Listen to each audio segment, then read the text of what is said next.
Hello everyone, আসসালামু আলাইকুম। আজকে আমি আপনাদের সাথে খুব সুন্দর একটি border line embroidery design share করব। এটি আমি আমার কামিজের হাতায় এবং বর্ডারে করে নিয়েছি। আপনারা চাইলে যে কোনো কিছুতে করে নিতে পারেন, শাড়ি, ওড়নার পাড় বা যে কোনো কিছুতে কাজটি করে নিতে পারেন খুব সহজে।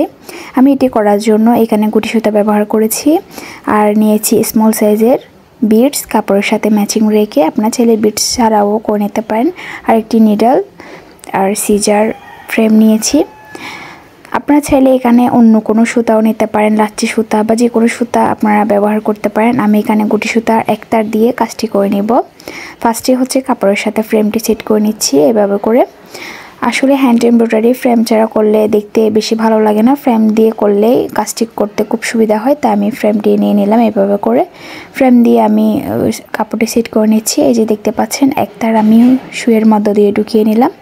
এবার এখান থেকে আমি ফার্স্টে হাতার স্লিপস থেকে আমি কাজটি শুরু করে নেব। এইভাবে করে আমি একটি তার উঠিয়ে নিলাম, সুইটি উঠিয়ে নিলাম। এবার এই সুইয়ের মধ্য দিয়ে একটি বিডস এভাবে করে অ্যাড করে নেব। এবার বিডসটি এভাবে করে এটি লক করে নেব এখানে বাটন স্টিচ দিয়ে। এবার একটু গ্যাপ রেখে আমি আরেকটি বাটন স্টিচ দিয়ে দিলাম এভাবে করে।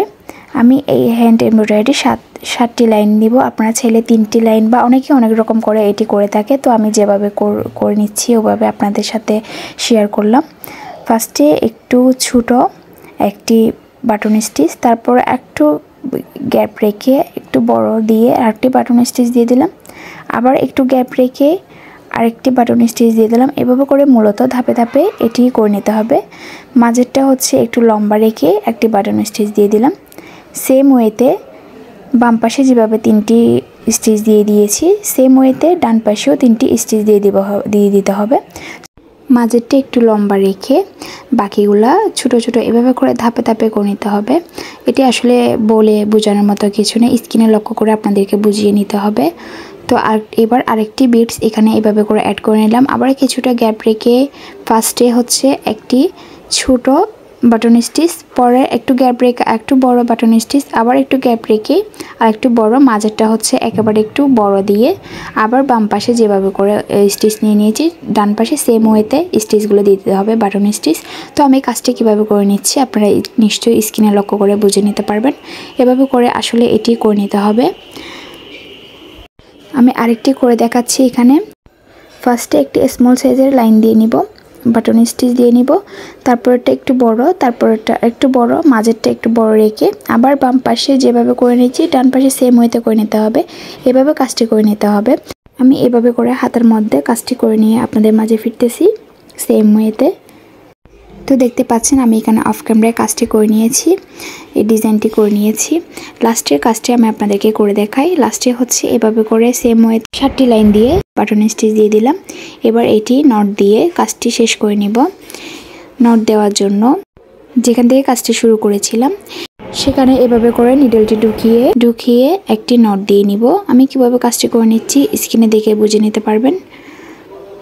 এভাবে করে একটি নট দিয়ে নিচ্ছি।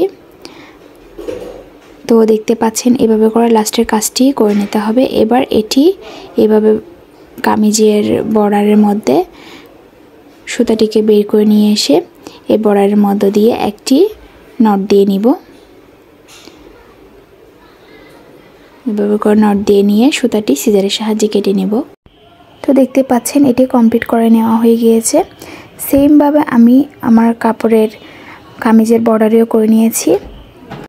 এই যে আমি কাপড়ের বর্ডারেও করে নিয়েছি দেখতে পাচ্ছেন। এই বর্ডার লাইনটি করতে যেহেতু বেশি সময় লাগে না, তাই আপনারা খুব সহজে আপনাদের কাপড়ের মধ্যে এটি অ্যাপ্লাই করে খুব ইউনিক এবং সিম্পলের মধ্যে গর্জিয়াস একটি ডিজাইন ক্রিয়েট করতে পারেন। তো আমার কাপড়ে এটি অ্যাপ্লাই করার ফলে দেখতে পাচ্ছেন এটি দেখতে কতটা সুন্দর লাগতেছে। আপনাদের কাছে কেমন লাগতেছে অবশ্যই কমেন্ট করে জানাবেন। আজকে এই পর্যন্ত, আল্লাহ হাফেজ।